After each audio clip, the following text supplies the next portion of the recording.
The data about Canada's economy is telling us more and more that mass layoffs could be on the horizon. So let's dig right into this with the Ivey PMI that came out literally a couple of weeks ago, and it was for July, and it was an absolute abysmal number, as you can see right here, at 48.6. Ideally, you want this to be at 50. And just to give you a brief rundown of what the Ivey PMI is, the Ivey Purchasing Managers Index is an economic index which measures the month-to-month variation in economic activity as indicated by a panel of purchasing managers from across Canada. So this is a pretty accurate measure, and you can really see that if you actually pull it out. You can see right here that during 2020, the Ivey PMI absolutely tanked. You can see that during 2008, the Ivey PMI tanked, and you can see it was really struggling here as well during 2015, 2016, where we nearly saw recession too. And you can see right now it's hanging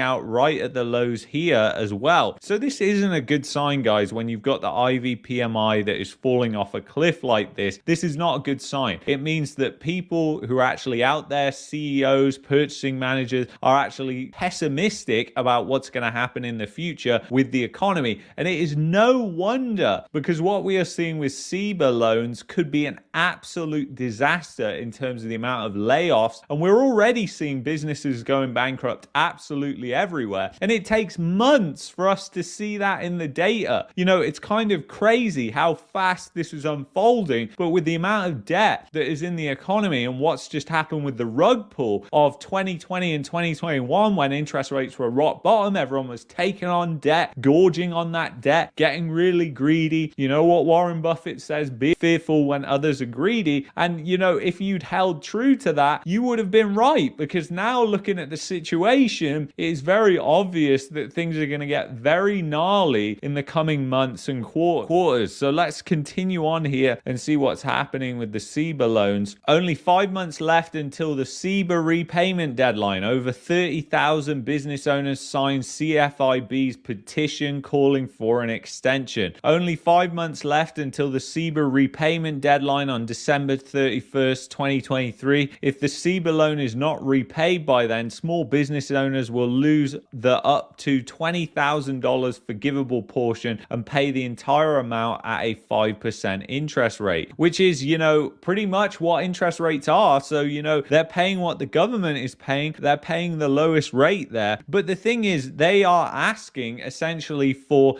a get out of jail free card right now. And the thing is, there has been massive fraud with these type of loans. Just remember that. So if you give that get out of jail free card, you're also giving it to people who committed fraud, and you're going exactly against what the Bank of Canada wants, because the Bank of Canada, believe it or not, they want the unemployment to actually rise. They want that to go up so that prices come down, so that inflation goes down, because they're in a fight for their credibility and they really don't care about you or me. So the fact is, with these CEBA loans, yes, it could be an absolute disaster and train wreck, and I'm kind of on the fence. I don't know whether it would be a good thing to extend it or not. I would love to hear what you think, so let me know in the chat and in the comments. And it's really kind of insane because it's going to affect so many businesses, as you know. So last week, in a joint letter that was sent to Deputy Prime Minister Chrystia Freeland calling for more time to repay CEBA loans while keeping the forgivable portion, more than 250 business associations from coast to coast and across all sectors signed on. CFIB's research shows that 1/5 of all businesses in Canada, nearly 250,000 small businesses, could be at risk of closing their doors next year unless the federal government changes the deadline. But the reality is, if they do change the deadline, who is going to foot the bill for that? It's going to be the taxpayers, because obviously the government has financed that debt and interest rates have gone up for the government. So if they're getting a get out of jail free card, there is ultimately a cost for that, and that cost comes in terms of more deficits for the government,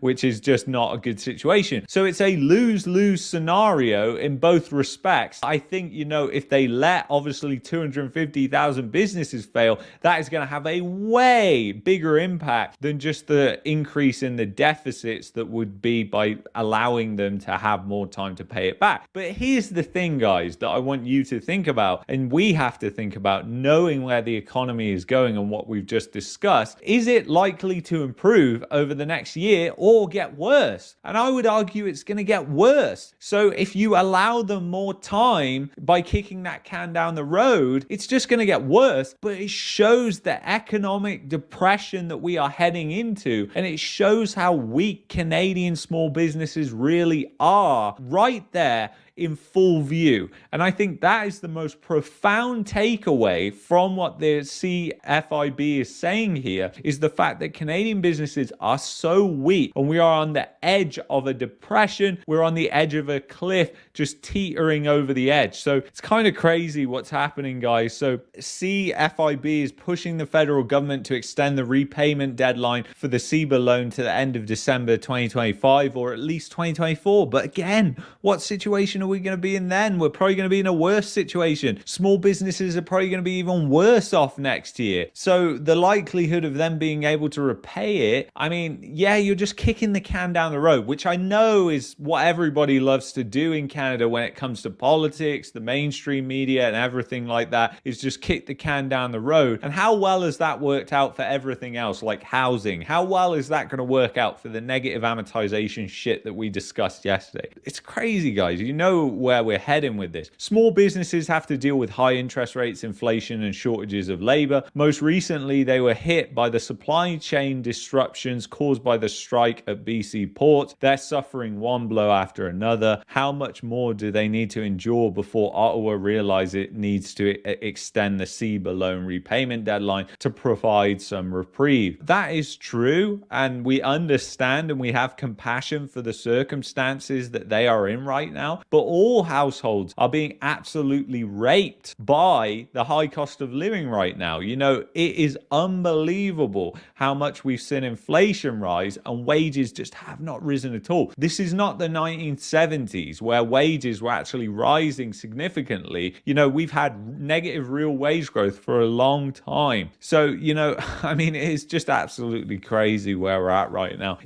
Every decision, it seems like a lose-lose essentially. And yeah, it just kind of shows where we're at in terms of the economy. To add another thing that's going wrong, Canada's tourism sector is starting to slow after rebound, TD says. And you know, TD has a lot of data. This came out the other week. But you have to remember, TD has a ton of data because TD is one of the banks that sees a hell of a lot of the payments that are going through, because a lot of small businesses, a lot of businesses are using TD as the payment processor. So they have access to a ton of data. So, you know, when they talk about the tourism sector spending being lower, yeah, they're actually seeing that. And considering there's only 5 big banks in Canada and the payment providers are even less than that, you understand that they know a lot about what's going on. You know, it's not a very diversified sector, as we know in Canada. So it's kind of crazy what's happening with the tourism sector. The report warns that the sector is facing headwinds from higher interest rates and a slower job market and a cyclical slowdown in the global economy, and estimates that spending is unlikely to surpass pre-pandemic levels until 2025. If that, because, you know, with a recession, potentially global depression, I believe we're already in a recession. It's just a case of the labor market feeling it. It's going to be even worse. Canada's tourism spending is still 13% lower than it was before the pandemic 3 years ago. And moving forward, domestic spending is expected to be impeded further. Higher interest rates are part of that reason, as households devote more of their income towards debt repayment. On top of that, the job market is expected to cool down significantly in the second half of 2023. I mean, it just doesn't mean good things, does it? Meanwhile, spending from the United States, Canada's largest tourism market, is set to be affected by several quarters of slowed economic growth. So, you know, Canada's economy is slowing, the US economy is slowing, the global economy is slowing, and you're seeing that in the tourism sector in Canada. So the economy is not as good as you've been told. And as with the CEBA loans, you know for a fact that businesses have been distorted by all the stimulus money, the loans, and everything that happened during 2020, 2021, and are a heck of a lot weaker than probably the government understands or the central bank understands. And that's what I said. We're kind of teetering on the edge of this cliff here. And it's kind of, we're just in this really precarious place. And more data has come out from China as well about what's going on there. So the manufacturing PMI in China, it ticked up slightly, but it's still under 50. It's still at a low level, still at a not good level. It's still shrinking. So manufacturing in China is still shrinking, although at a less slower rate. But you can see right here where we are right now is actually at the lows of where we've been for the past decade in terms of Chinese manufacturing. So the China rebound has not happened at all. You saw a couple of months at the start of the year where the PMI jumped, and you would have expected that with the reopening in China. And then it's come way back down to where it was right before. So the China reopening has been a massive flop. And that is just showing you the global economy, how it's actually handling the higher interest rates that we see right now. Not good, obviously. And obviously we saw the bullwhip effect play out with inventories, the fact that people were spending lots of money. That was due to government distortions even with businesses. And this has just created this really, really distorted economy. And now all those chickens are coming home to roost. And it's just going to be an absolute disaster, in my opinion, what's happening. So anyway, I want to thank you so much for watching this video. If you've enjoyed this, you might like this playlist here. You might also like this video that I picked out for you here. If you're looking for a VPN, check out expressvpn.com/marketmania. I will see you in the next one. Take care of yourselves, guys. Bye-bye.